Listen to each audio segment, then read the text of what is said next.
Hi, I'm Ross Clark from Trees Impact, and I'd like to take you through some of the things we do here to produce the very best trees available in Australia. Firstly, trees need space. Trees grown in their own space allows the crowns to develop and the stems to develop so that they're strong and stable. There needs to be formative pruning done on a regular basis to make sure that issues that arise during production are dealt with as and when they arise, and not left to become problems either later in production or later on in the landscape. And finally, root systems must be pruned at each and every stage of production so that the structure and the division are both excellent. I'm standing in a row of Waterhousia floribunda at Carignan Plantation, which is Trees Impact's major production nursery. And this nursery was designed from the outset to grow and produce very high quality trees. And one of the key elements of the nursery design was space. Because to grow good trees, they must be allowed to grow in their own space. This is not something which is normally done because wider spacing means fewer trees in the paddock, which means that your actual production costs increase.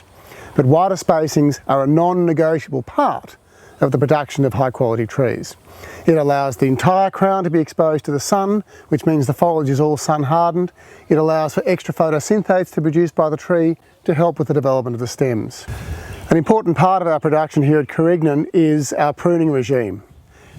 Simplistically, it'll involve crown lifting to make sure that we have a stem so that the tree is useful for either street or park use or park plantings. It'll also involve the pruning out of crossover branches, wayward branches, anything which is going to impact adversely on the structure and form of that tree.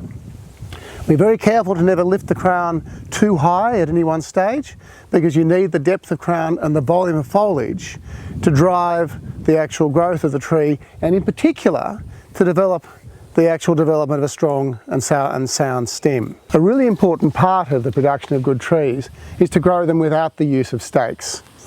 Trees are very lazy things and they tend to only do what they have to do. And if you stake them, they tend not to develop the stem structure and taper which they need to support themselves. And here we avoid the use of stakes wherever possible, so they can consistently produce trees which are very strong and very stable. And if they can stand up here in our nursery, then they'll stand up comfortably in your landscape. To grow good trees, unstaked and widely spaced, you must have enough ballast in the root ball to support the tree, so that there is enough weight underneath the tree so it doesn't fall over every time the wind blows. Now, it doesn't sound like a significant thing, but it's actually a very critical part of production, because if you don't have that ballast, if you don't maintain that balance between your root ball and your crown, then you cannot grow your trees at wide spacings and without the use of stakes.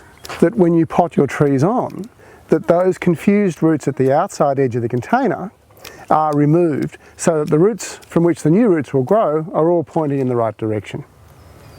All trees need water and nutrients, and what we have here is a fairly sophisticated system. We have an abundant supply of water, a fairly sophisticated pumping and fertigation system, which then delivers water and nutrients to trees individually through these inline drippers. Growing good big trees takes a specialised and dedicated paddock. It takes dedicated and qualified and experienced staff, and it takes regimes and production and knowledge to actually do all the things that need to be done. Growing trees is not like growing shrubs and ground covers. It is a specialist's job, and it is really best done by specialist growers.